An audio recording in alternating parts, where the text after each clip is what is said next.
Bienvenue dans Cœur Conscient. Je suis Claudine, psychologue, et dans ce podcast, je développe l'idée que la plupart des problèmes émotionnels récurrents, les troubles anxieux, les traumatismes de l'enfance, c'est dans le corps qu'ils prennent naissance, et c'est dans le corps qu'ils pourront être dénoués. Je suis aussi convaincue que trouver son centre intérieur, c'est indispensable dans toute démarche de retour à l'équilibre. Des voies existent pour se libérer de ces enfermements et une fois qu'on connaît les clés de libération, il est possible de cheminer en autonomie vers la croissance et l'épanouissement.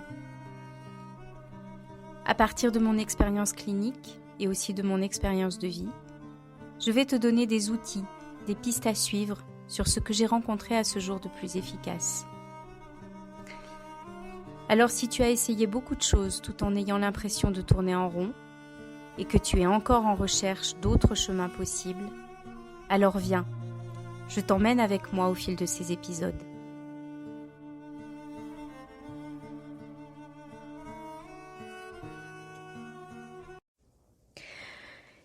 Si tu as grandi dans une famille où il y avait de la violence, des critiques, de la dévalorisation, de la disqualification, des choses comme ça, il y avait peut-être aussi dans ta famille une forme de négligence, un manque d'attention.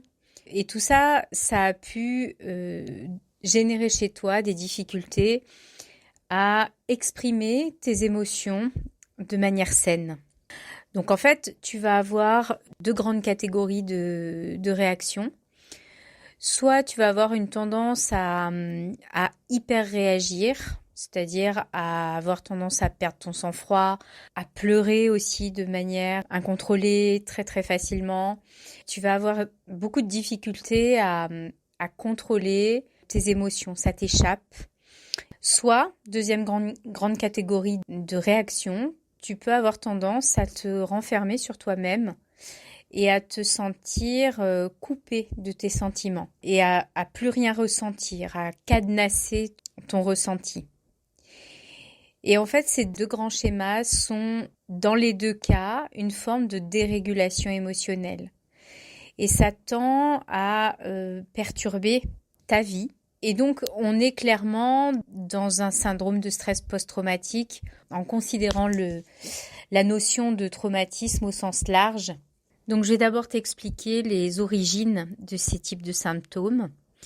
Et puis, je vais aussi te donner des outils pour te permettre d'enrichir ta vie intérieure et de pouvoir augmenter ta capacité à éprouver de la joie.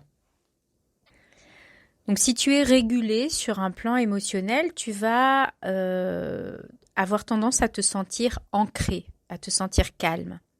Tu vas être capable d'accepter que les sentiments difficiles, ça fait partie de la vie. Et tu vas le prendre avec douceur, avec compassion, avec légèreté aussi, avec une forme de gentillesse vis-à-vis de toi-même et vis-à-vis des autres. Donc c'est de la flexibilité. C'est de la flexibilité psychologique, de la flexibilité mentale, émotionnelle. Et donc cette flexibilité, elle te permet d'exprimer toute une gamme d'émotions sans te sentir submergé, sans te sentir engourdi, paralysé ou sans dépendre non plus de comportements qui seraient nocifs pour toi. Cette régulation émotionnelle, elle te permet de prendre des décisions qui sont saines. Elle te permet de défendre tes besoins, de communiquer facilement avec les autres. Par contre, si tu es dérégulé émotionnellement, c'est là que tu vas avoir des réactions trop fortes. Par exemple, donc des larmes inconsidérées. Tu vas, à la moindre parole, à la moindre remarque dont l'autre se rend la plupart du temps même pas compte, tu vas pouvoir sombrer dans une profonde tristesse ou dans une rage, dans une colère ou au contraire dans une angoisse. Et ça va être incontrôlable pour toi. Et tout ça, ça va perturber ta capacité à te concentrer au travail, ça va perturber ta capacité à vivre en fait au jour le jour, à élever tes enfants, à communiquer avec ton conjoint, à communiquer avec tes amis. Ça va venir en permanence interférer. Ces difficultés, elles vont venir en permanence se mettre au milieu de tout ça. Ce qui signe vraiment la dérégulation émotionnelle, c'est la manière dont ces émotions te submergent et te dépassent, et le fait que tu peux absolument, ça fait comme une vague en fait, comme un tsunami qui t'emporte complètement, et toi tu peux rien faire au milieu de tout ça. Et le résultat, c'est que ça va te conduire à des comportements que tu vas regretter par la suite. Par exemple, une parole ou une situation va te mettre dans une colère telle que tu vas extérioriser cette colère, tu vas te mettre à dire des choses que tu ne pensais pas, ou tu vas te mettre à hurler, tu vas traumatiser les autres. Et tout ça, au bout du compte, ça fait mal aux autres et ça te fait mal à toi surtout. Et ça a tendance à enfler comme ça, à faire comme une spirale ascendante qui grossit. Tu blesses les autres te blessent à leur tour, et puis du coup tu es blessé, et puis tu vas encore plus contribuer à blesser les autres, etc., etc. Et ça enfle, et ça se solde soit par une détestation de toi-même, ou une angoisse incommensurable que tu sais plus du tout par quel bout prendre, et du coup tu peux te mettre à avoir parfois des idées noires parce que tu sais plus du tout comment te sortir de cette situation. Donc chez les personnes qui ont vécu des traumatismes infantiles, ce qu'on appelle des expériences infantiles adverses, parce que c'est vraiment dans l'enfance que nous apprenons à réguler justement nos émotions à travers des adultes qui vont nous servir de tuteurs pour qu'on puisse se co-réguler sur eux. Donc les enfants ont besoin, pour se développer normalement, d'adultes qui soient sains, qui soient attentifs, qui soient bienveillants et qui soient là pour eux, pour pouvoir les aider à développer leur intelligence sociale, leur intelligence émotionnelle.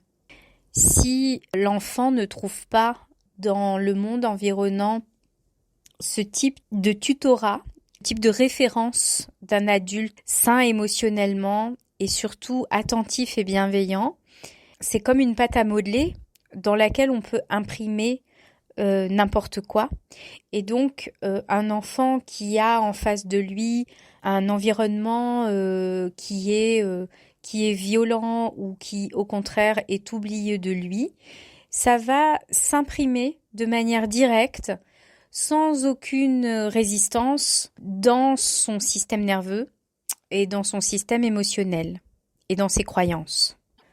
De ce fait, il va vraiment totalement intérioriser et prendre en lui la croyance qu'il est lui-même un être mauvais, puisque on s'en prend à lui, parce que on le critique, parce qu'on lui fait vivre des violences, ou parce qu'on l'oublie, qu'on le néglige. Et donc il va nécessairement nourrir la croyance que soit il n'est pas intéressant ou important quand il est oublié, soit qu'il est un être mauvais et critiquable et honteux s'il vit des violences. Un enfant n'est absolument pas capable de concevoir que lui serait bon et que l'environnement serait mauvais. C'est une question de survie. Sa stratégie de survie, c'est de considérer que l'environnement dans lequel il évolue est forcément bon pour lui et là pour lui. Donc si ça se passe mal, c'est forcément lui qui en porte la responsabilité. Dans la stratégie de survie, c'est comme ça que ça se passe. Donc pour se développer en équilibre et de manière saine, un enfant va avoir besoin de sécurité, et de sécurité pour exprimer justement toutes ces émotions désagréables, toutes ces peurs, toutes ces colères, tous ces chagrins. Et tout ça, il va falloir qu'il puisse trouver en face de lui un contenant de tout ça qui va absorber ces émotions difficiles et les transformer avec l'ingrédient magique de la bienveillance pour pouvoir les lui restituer de manière sécuritaire pour lui.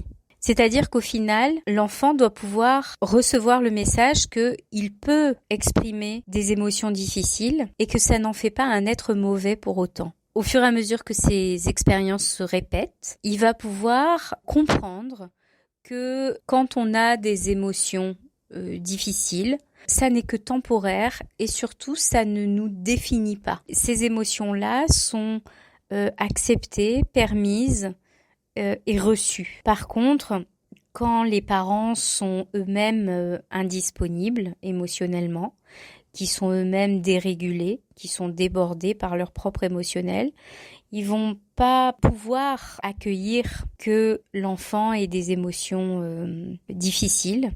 Et donc, ils vont, la plupart du temps, être rejetants, soit de manière explicite, soit de manière implicite, c'est-à-dire en faisant silence, en ignorant les émotions difficiles de l'enfant. De ce fait, les enfants ne parviendront pas à développer un éventail d'émotions saines. Et ils vont être profondément insécurisés. Ils vont devenir explosifs ou alors, à l'inverse, coupés de leurs propres sentiments. Parfois, ils vont devenir hyper sensibles, très mobilisés sur l'état émotionnel de leurs parents, sur la détresse émotionnelle de leurs parents et ils vont se mettre dans une position où ils vont toujours être à disposition des parents pour pouvoir répondre à leurs besoins émotionnels. Donc tout ça, ça nous amène à l'idée de fenêtre de tolérance.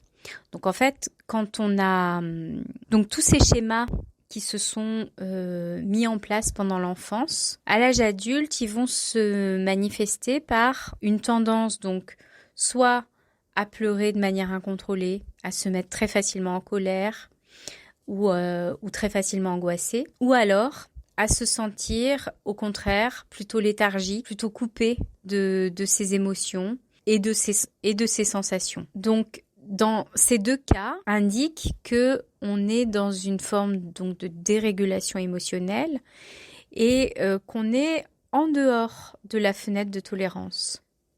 Donc la fenêtre de tolérance, c'est un terme qui a été créé par le docteur Dan Siegel aux États-Unis pour pouvoir décrire la gamme de stress qu'une personne est capable de gérer sans être submergée.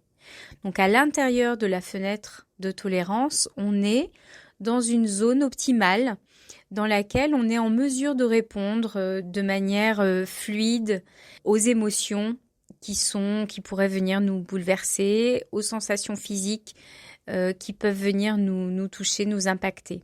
Donc à l'intérieur de cette fenêtre de tolérance, on est capable de gérer une certaine quantité de stress et de retrouver, par le simple principe de l'homéostasie, de retrouver un sentiment de sécurité.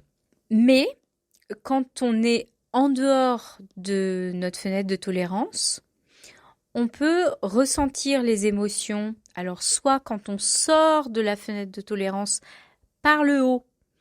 Vous imaginez la fenêtre comme étant un rectangle et puis une vague qui oscille dans ce rectangle, mais qui peut sortir soit par le haut, soit par le bas de cette fenêtre.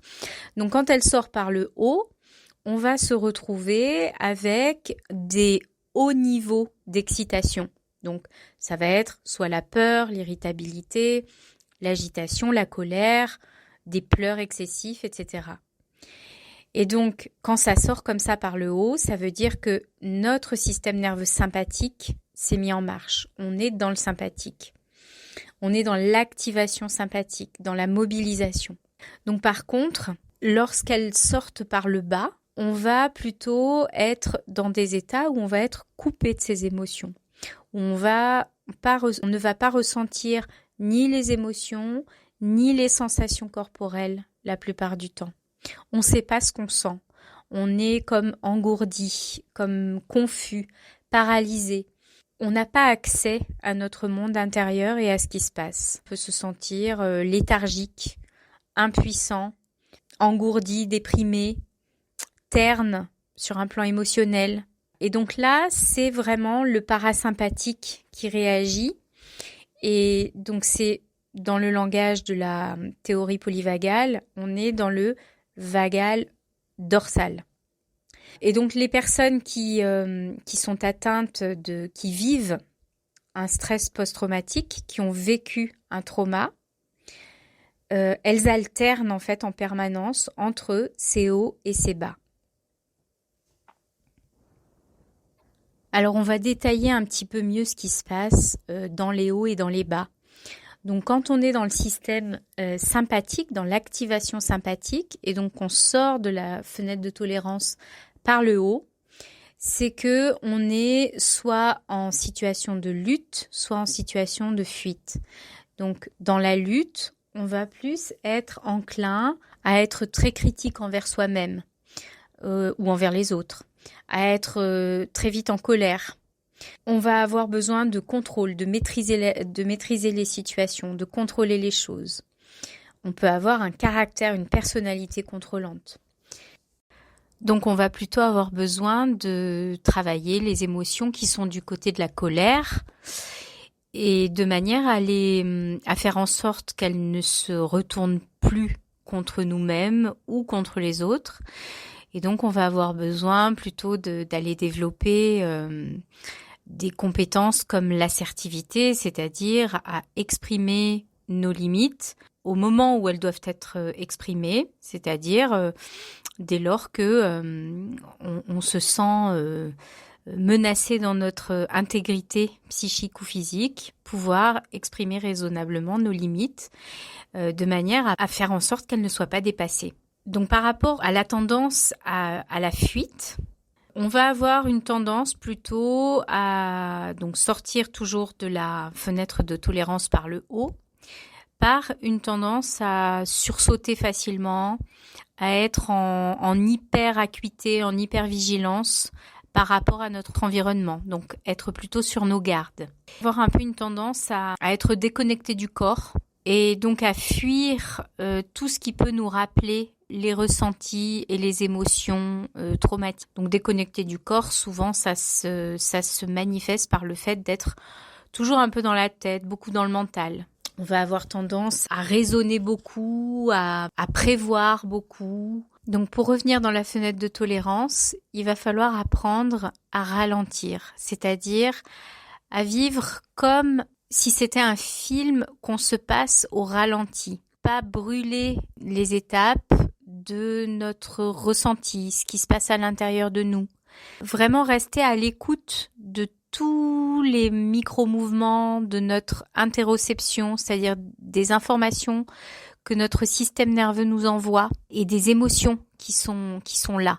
Et qu'en général, c'est parce qu'on passe trop vite dessus qu'on ne les écoute pas.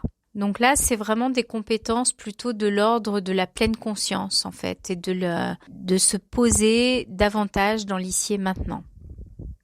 On va aussi avoir comme réponse qu'on appelle le people pleasing, c'est-à-dire la tendance à prévenir les attaques, les agressions, donc le danger, en répondant aux besoins émotionnels, aux besoins physiques de l'agresseur. Donc que ce soit un parent, que ce soit une connaissance. Et donc en fait, ça revient à être une réaction de soumission qui va entraîner une forme d'attachement pathologique à l'agresseur. Donc quand on a développé ce schéma dans l'enfance, eh bien, à l'âge adulte, on va avoir tendance à se mettre dans des schémas de codépendance dans lesquels on va sacrifier ses propres besoins pour pouvoir maintenir la relation. Donc, pour sortir de ce schéma, il va être important d'apprendre à développer ses propres limites et de travailler à l'amélioration de l'estime de soi. Alors ensuite, on a la sortie de la fenêtre de tolérance par en dessous. Et donc par en dessous, on a ce qu'on appelle la réaction en mode freeze. C'est-à-dire le fait d'être comme sidéré, paralysé, immobilisé, gelé en anglais. Donc cette réaction, elle va arriver quand on se sent totalement impuissant à répondre à une menace, quelle qu'elle soit. Donc c'est vraiment l'image du lapin dans les phares de la voiture. On est dans cette configuration, par exemple dans les relations de la vie quotidienne. On peut parfois avaler des couleuvres, être régulièrement maltraité, trompé, violenté par un conjoint, par exemple, et donc être parfaitement conscient de tout ça, mais être dans l'incapacité absolue à sortir de la situation. Alors pour guérir de tes traumatismes, de tes états émotionnels difficiles, il va falloir se concentrer sur le renforcement de ta capacité à te sentir régulé nerveusement et en contact avec tes ressources. Donc, ça veut dire en d'autres termes qu'il va falloir que tu apprennes à rester dans ta fenêtre de tolérance. Et donc, quand tu seras mieux régulé, à ce moment-là, l'état obtenu de rétablissement va t'aider à développer une capacité à gérer toute une gamme de détresse émotionnelle de plus en plus large. Donc, pour augmenter ton seuil de tolérance, il va falloir ralentir. Il va falloir prêter attention avec compassion aux émotions, aux sensations, à ce qui se passe dans ton corps et en particulier à ce qui est désagréable, tout en étant capable de reconnaître que toutes ces choses, les sentiments, les sensations, ne te demandent aucune réaction. Simplement, tu peux remarquer en toi un sentiment d'irritabilité, des tensions, une envie de bouger, un changement dans ta respiration, le fait que tu perds ta concentration ou que tu te sens tout d'un coup vidé d'énergie. Au lieu d'essayer de répondre à ces sentiments, au lieu d'essayer de les repousser, tu peux les prendre autrement, c'est-à-dire que tu peux y mettre simplement de la curiosité, ralentir, te poser et les regarder simplement avec curiosité. Il faut que tu saches que le fait de poser ta conscience dessus sans rien chercher à faire, tu vas leur laisser la possibilité de se déployer en toi et que en quelques secondes à quelques minutes, ils vont disparaître comme des bulles à la surface de l'eau. Donc pour parvenir à le faire en situation, j'ai envie de dire, c'est-à-dire dans les situations que la vie quotidienne te présente, tu peux commencer à t'entraîner à le faire au calme, t'asseoir simplement avec toi-même et regarder ce qui émerge. Être attentif à ton corps, aux tensions qui sont là, aux émotions qui peuvent émerger. Et simplement, donne-leur cette liberté de pouvoir se déployer tranquillement. Et sois certain, sois certaine que, en un temps très bref, tout ça va disparaître et retourner au néant.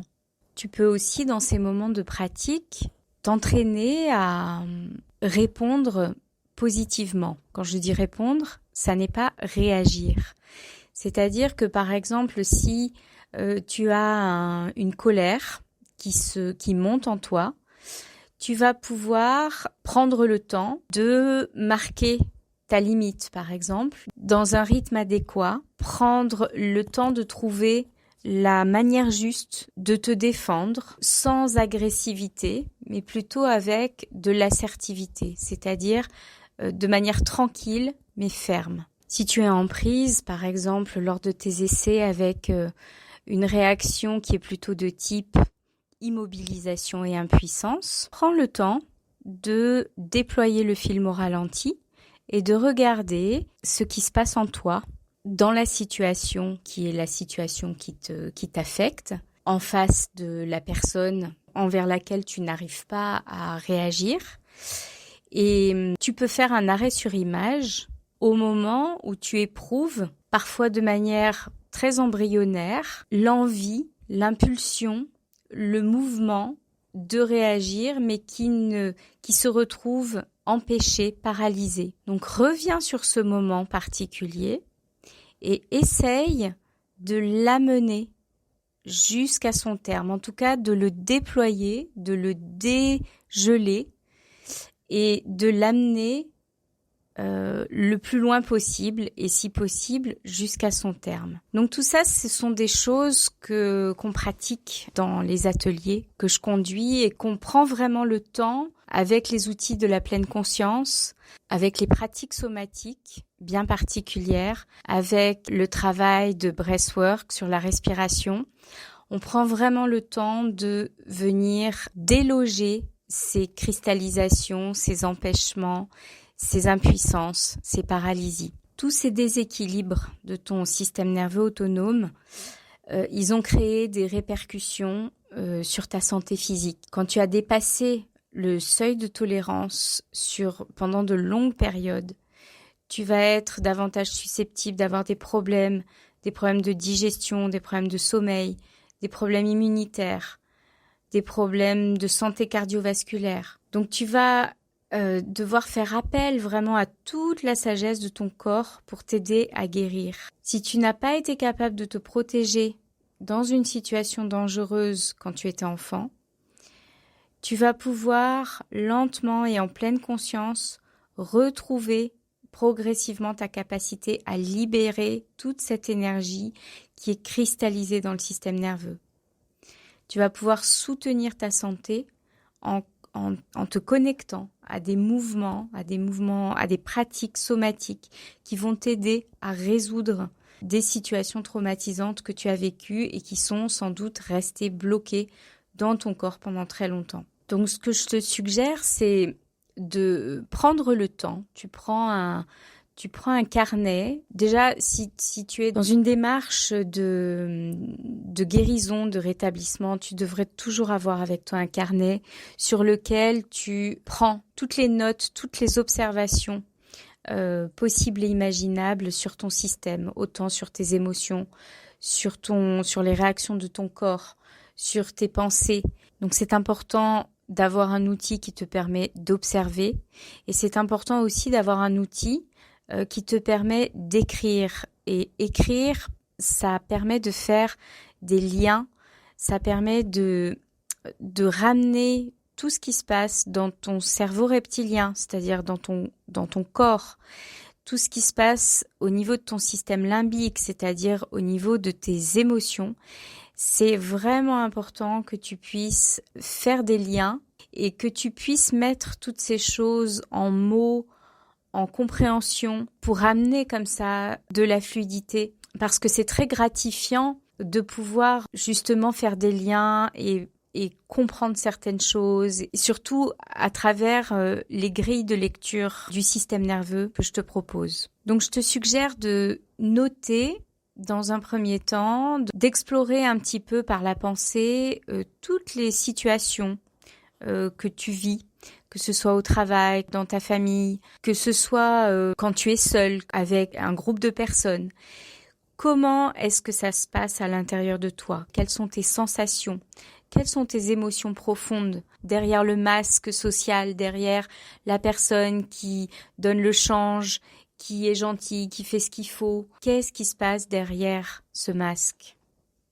Est-ce que tu es plutôt en système sympathique, fight or flight, ou est-ce que tu es plutôt en mode impuissance, paralysie, incapacité à agir? Donc ça, c'est la première chose. C'est vraiment important que tu sois au clair par rapport à tes propres manières de réagir. Ensuite, la deuxième chose, ça va concerner toutes les pratiques somatiques. Le fait de vraiment te reconnecter à ton corps, amener ta conscience dans le corps et arriver à te reconnecter, ça va vraiment te demander de rentrer en contact avec toi-même, donc de te reconnecter avec ce que tu es et avec toute cette vie intérieure qui, n'en déplaise peut-être à certains spiritualistes pour lesquels la vie de l'esprit, c'est quelque chose de totalement éthéré. Je pense que la vie de l'esprit, elle passe vraiment par le corps et que pour être totalement intégrée, elle doit être incarnée. Elle doit être incarnée parce que elle doit pouvoir faire avec l'inconfort et la détresse. Et donc dans quelque chose d'éthéré, on va être plutôt dans quelque chose de dissocié, qui va avoir tendance à mettre sous le tapis ce qui se passe vraiment en nous, ce qui se passe dans notre vie intérieure. Le fait de rentrer en contact avec justement tout ce qui se passe dans ton corps, ça va aussi te demander de développer une autre compétence, une autre qualité, qui est celle de la compassion. Tu vas pas pouvoir faire l'économie de la compassion si tu veux vraiment être avec toi-même dans les choses les plus difficiles qui s'offrent à toi. Parce que si tu fais pas ça, tu vas être en prise très rapidement à ton juge intérieur qui va faire plein de commentaires sur ce qui se passe. Donc on voit ça avec l'IFS, avec le travail sur les parties. Donc j'ai fait un podcast à ce sujet qui nous permet de vraiment circonscrire ce juge intérieur et de faire par ailleurs tout un travail pour pouvoir le calmer et justement développer cette compassion. Le plus difficile, c'est peut-être de se reconnecter à soi quand on est en dessous de la fenêtre de tolérance. Là, il va vraiment falloir davantage de patience et de détermination aussi, je dirais, pour pouvoir se concentrer sur l'engagement de nos sens et sur la connexion aussi à la respiration. Ça, c'est quelque chose de très important et de très aidant pour les personnes qui sont déconnectées. Voilà. Et puis, bien sûr, on a toutes les pratiques spécifiques qu'on fait dans les ateliers qui vraiment sont des pratiques qui sont faites avec le corps, à partir du corps. Voilà, cet épisode est terminé. J'espère que ça t'a nourri et apporté certaines pistes. Je te remercie du fond du cœur de l'avoir écouté jusqu'au bout et je te dis à très bientôt pour un prochain épisode.